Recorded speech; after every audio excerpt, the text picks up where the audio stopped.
danau sedalam 1,7 meter itulah Akshena menenggelamkan dirinya. Dikatakan bahwa Akshena diduga sengaja memasukkan 5 buah paving block dan juga batu-batu kecil ke dalam ranselnya sebagai media pemberat agar tubuhnya bisa tenggelam dengan mudah dan cepat. Dugaan tentang upaya bunuh diri yang dilakukan Akshena ini semakin diperkuat lagi dengan hasil visum dan juga otopsi pertamanya, Wak ya. Otopsi yang dilakukan sama Rumah Sakit Polres Kramat Jati menunjukkan bahwa tidak ada luka lebam pada tubuh korban. Tim medis juga menduga bahwa Akshena sudah tenggelam selama 2 hari. Nah, pembusukan yang terjadi dalam tubuhnya pun menghasilkan gas yang bisa mendorong tubuh Akshena naik ke permukaan.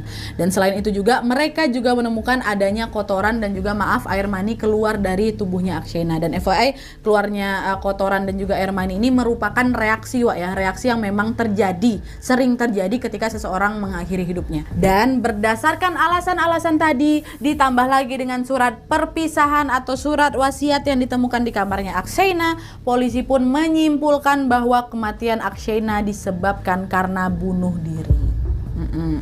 Dan setelah semua proses panjang memang dilalui oleh Pak Mardoto dan keluarga untuk mengurus jasadnya Akshena, akhirnya pada tanggal 31 Maret tahun 2015 jasad Akshena pun diterbangkan dari Jakarta menuju ke Jogja dan Akshena sudah dimakamkan di pemakaman keluarga TNI Angkatan Udara yang terletak di Kradenan, Yogyakarta. Awalnya diduga bunuh diri dengan alasan-alasan yang sudah aku sebutkan tadi.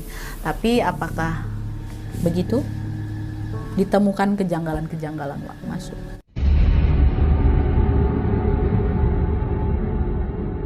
Meskipun kematian Akshena dinyatakan sebagai bunuh diri, beberapa saat kemudian pihak keluarga pun meragukan dugaan tersebut, Wak. Bagi keluarga Akshena, motif bunuh diri karena kecewa setelah gagal mengikuti Olimpiade ini nggak masuk akal. Gara-gara apa? Pihak keluarga Akshena ini mengenal betul bagaimana karakter Akshena sejak kecil, Wak. Dimana Akshena sejak kecil ini dikenal sebagai anak yang sangat sabar dan juga tangguh.